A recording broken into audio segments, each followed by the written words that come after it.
నంద్యాల జిల్లా ఆత్మకూరు అటవీ రేంజ్ పరిధిలో పెద్ద పులికి వెటర్నరీ వైద్యుల చికిత్స అందిస్తున్నారు. గత నెల 25న వేటగాళ్లు వేసిన ఉచ్చులు పెద్ద పులి చిక్కుకుంది. అయితే పులి ఉచ్చును పెకిలించుకొని ఉచ్చుతో సహా అడవిలో తిరుగుతుండగా ట్రాప్ కెమెరాల్లో ఫారెస్ట్ అధికారులు గుర్తించారు. గత 10 రోజుల నుంచి మహారాష్ట్ర, ఆంధ్రప్రదేశ్కు చెందిన 50 మంది ఫారెస్ట్ అధికారులు కలిసి శ్రమించి రెస్క్యూ ఆపరేషన్ నిర్వహించి పులికి మత్తుమందు ఇచ్చి బోనులో బంధించి ఉచ్చును తొలగించారు. అనంతరం గాయపడిన పెద్ద పులిని బైరుట్లి సమీపంలోని నాగులుటి బేస్ క్యాంపుకు తరలించి చికిత్స అందిస్తున్నారు. గాయపడిన పెద్ద పులి ఆడదని, దాని వయసు 3 సంవత్సరాలు ఉంటుందని టైగర్ నెంబర్ 128గా ఫారెస్ట్ అధికారులు గుర్తించారు. పెద్ద పులి గాయం నుండి పూర్తిగా కోలుకున్న అనంతరం ఫారెస్ట్ అధికారులు తిరిగి యథావిధిగా అడవిలో వదిలిపెట్టనున్నారు.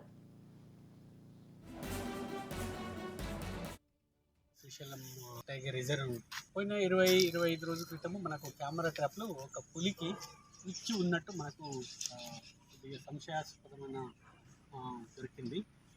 ముఖ్యంగా ముసలమడుగు సెక్షన్లు ఇది కనపడింది ప్రపంచంగా. తర్వాత పోయిన 10 రోజులు ఇంటెన్సివ్గా చేసాము. ఇంకా దాన్ని ఎట్టి పరిస్థితులు ఉచ్చును విడిపించాలనే ఉద్దేశంతో దాన్ని ఇంజరీ కూడా మనకు కొద్దిగా గంభీరం అనిపించింది కాబట్టి ఇంకా ఇంటెన్సివ్గా చేశాము. అది గుమ్మడిపురం ముసలమడుగు సెక్షన్ నుంచి ఆత్మకూరు సెక్షన్కి వచ్చింది. తర్వాత ఒక 2-3 రోజుల క్రితం నుంచి అక్కడ తిరుగుతుంది. తర్వాత ఈ పులిని మన రెస్క్యూ సెంటర్కి తరలింపు చేయడం జరిగింది. సో దీనికి ఒక వారం ట్రీట్మెంట్ ఇచ్చిన తర్వాత